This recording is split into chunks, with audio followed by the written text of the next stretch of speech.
sahabat tani dimanapun berada ya. Kita seorang petani itu mungkin suatu impian yang kita tunggu ya. Salah satu tentang tanaman. Kemudian tanaman itu butuh makanan. Salah satu pupuk.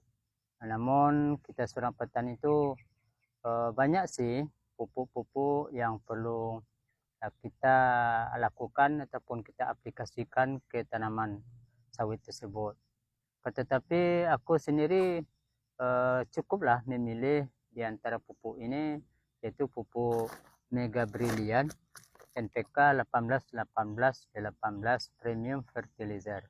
Pupuk ini cepat larut ya untuk ke tanaman sawit dan juga bisa ke tanaman lainnya seperti padi, jagung, dan buah-buahan.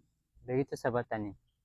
Dari sisi pupuk ini, kalau untuk aplikasinya, kalau untuk sawit cukup ya setengah kilo per batang ya. Ini kemasannya 10 kilo per sak. Begitu sahabat tani.